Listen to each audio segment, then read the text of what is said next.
Hello and welcome to a special edition of The Big Fight. The confessions made by Swami Aseemanand in front of a judicial magistrate, which means they are binding in law, in a sense have set in place a very interesting and a very important new debate. His confession essentially establishes or proves in a sense that there were ultra-right, ultra-Hindutva groups which have been involved in some of the terror attacks and some of the terror blasts that have taken place in the last 3 or 4 years. It also, in a sense, points a finger at what seems to have been a miscarriage of justice and some people arrested wrongly. Where does all of this lead us? How should we address the confession and its aftermath? That's what we're going to be discussing on this episode of The Big Fight. And I think we have voices from just about all strands of this debate around us right here in the Big Fight studio right now. So let me start by introducing, of course, an old friend of ours, Chandan Mitra, Rajya Sabha MP representing the BJP out here. Shoma Chaudhary, managing editor of Tehelka, which broke the story of the Aseemanand confession and also the letters that he's written to the presidents of India and to Pakistan. Shoma, thank you so much for being with us. Representing the RSS in a sense, well, closely associated to it anyway, Mr. R. Balashankar, the editor of The Organizer. It's great to get your perspective here. As is yours, Anish Surabarti, lawyer representing the people who were picked up for the Malegaon blasts, and many of them still in jail. So you represent some of those people on whom there's now a question. All of them, actually, on whom there's a question as to whether they were arrested correctly or not. Manish Mishra, member of Abhinav Bharat, also with us.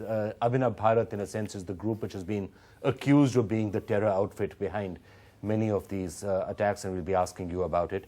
Swami Agnivesh, it's always a pleasure to have you with us. Professor Rakesh Sinha, reader and TU columnist who's written a lot on some of these issues. And finally, Albina Shakil, Delhi State Committee member of the CPIM, joining us as well. Shoma, why don't I start with you? What has this confession, in a sense, what does it prove? What does it establish, if anything?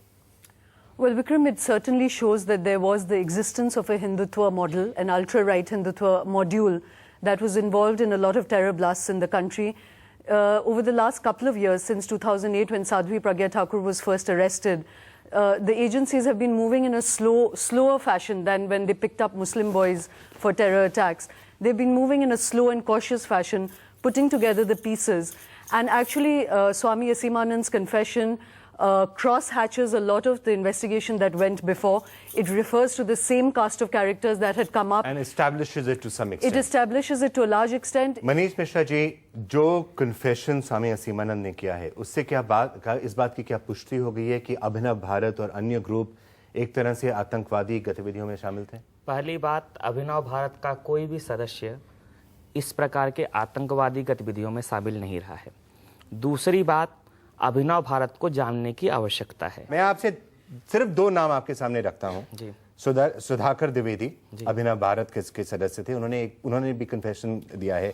Dayanand Pandey अभिनव भारत के सदस्य थे, उन्होंने भी कहा है, इनके अपने confession है। स्वामी असीमानंद की अगर आप बात माने या ना माने, अब इनके अपने कन्फेशन है कि वो टेररिस्ट या आतंकवादी गतिविधियों में शामिल थे। आतंकवाद से हिंदू धर्म का और अभिनव भारत का कोई रिश्ता नहीं है। आपकी पहली बात बिल्कुल सही है, आतंकवाद से हिंदू धर्म का कोई लेना देना नहीं है। अभिनव भारत की एक अलग बात है जो शायद बाद में, अभिनव भारत का भी आतंकवाद से कोई लेना देना नहीं है। Vikram, I'd just like to intervene. Dayanand Pandey's confessions are actually taped on his laptop, predating his arrest. Okay. So they let me now come to some of the others. And Chandan, before I come to you, I want to come to Mr. Balashankar.